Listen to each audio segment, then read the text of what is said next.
નમસ્કાર દર્શક મિત્રો, 19 ન્યૂઝમાં આપનું હાર્દિક સ્વાગત છે। સમાચારમાં વાત કરીએ તો અખંડ ભારતના શિલ્પી સરદાર વલ્લભભાઈ પટેલની જન્મજયંતિ નિમિત્તે ભારતીય જનતા પાર્ટી દ્વારા સાદલી બસ સ્ટેન્ડ પાસે આવેલા સરદાર સાહેબની પ્રતિમાને પુષ્પાંજલિ કરી સાદગીપૂર્ણ રીતે ઉજવણી કરવામાં આવી હતી।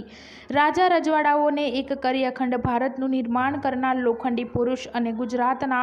ખેડૂત પુત્ર સરદાર વલ્લભભાઈ પટેલની જન્મજયંતિની ઉજવણીના અનેક વિવિધ કાર્યક્રમ વચ્ચે ભારતીય જનતા પાર્ટી દ્વારા પણ પુષ્પાંજલિનો કાર્યક્રમ કરવામાં આવ્યો હતો। સિનોર તાલુકાના સાદલી બસ સ્ટેન્ડ પાસે આવેલા સરદાર સાહેબની પ્રતિમાને છોટાઉદેપુરના પૂર્વ સાંસદ રામસિંહ રાઠવા, પૂર્વ પ્રમુખ જિલ્લા પંચાયત વડોદરા રાજેશ પટેલ, છોટાઉદેપુર જિલ્લા પંચાયતના વિરોધ પક્ષના નેતા રશ્મિકાંત વસાવા, સાદલી સરપંચ જયંતિભાઈ પટેલ સહિત ભાજપના કાર્યકર્તા અને હોદ્દેદારોએ સરદાર વલ્લભભાઈ પટેલની પ્રતિમાને ફૂલહાર પહેરાવી લોખંડી પુરુષ સરદાર વલ્લભભાઈ પટેલની જન્મજયંતિની સાદગીપૂર્ણ રીતે ઉજવણી કરવામાં આવી હતી। અને બધા જ રજવાડાઓને એક કરનાર એવા સરદાર વલ્લભભાઈ પટેલની આજે જ્યારે જન્મજયંતિ આખો દેશ ઉજવી રહી છે, ત્યારે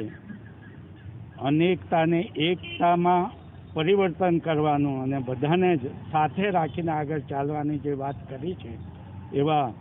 લોખંડી પુરુષ સરદાર વલ્લભભાઈની જન્મજયંતિ વખતે આપણે બધાએ એકત્ર થઈને દરેક જગ્યાએ એની ઉજવણી થઈ રહી છે। ને ગઈકાલે અને આજે 2 દિવસ સુધી